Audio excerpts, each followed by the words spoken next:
Irrational rituals in the ancient Egyptian period. Number 1. To be buried with their slaves. Because of their strong belief in the hereafter, the ancient Egyptians believed that they should take what they would need to the afterlife.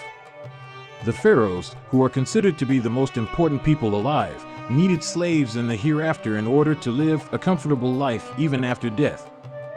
Many others who owned slaves were also often buried with their slaves. It was given the impression that the slaves were moving with their masters to a new house or city. Number 2. Trust in the priest.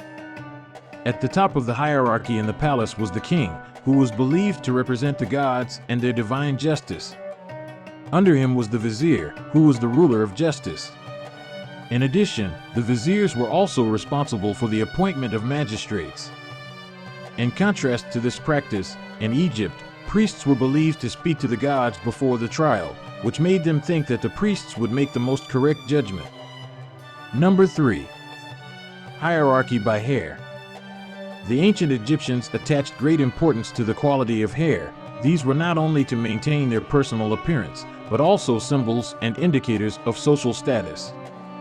The Egyptians were obsessed with keeping their hair healthy and young, so they tried very hard to find a cure for graying hair. One of the first solutions they found was to cook the blood of a black calf with oil and apply it to the hair. Another was to cook the shell of a turtle and the vertebrae of a bird in oil. Most disgusting, he applied rotten donkey liver, cut into small balls and cooked in oil, into his own hair. Number 4. The people deceived by the curse. For nearly a century, curse of the pharaohs was a term used to refer to various diseases that befell those who dared to defile the tombs of Egyptian rulers. While this phrase has a knack for captivating people, the seriousness of these curses has been greatly exaggerated and misrepresented. This is not to say that the ancient Egyptians did not use curses, but it does mean that these curses they used were more threats aimed at deterring those who were likely to harm them. Those who gravitated towards the power of negative thoughts and words known as curses were only the ordinary and deceived ancient Egyptian. Number 5. Gender prediction with grains.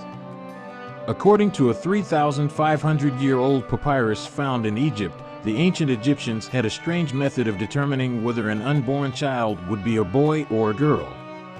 In the papyrus, it was written that the pregnant woman should urinate first in a bag full of wheat and then in a bag full of barley.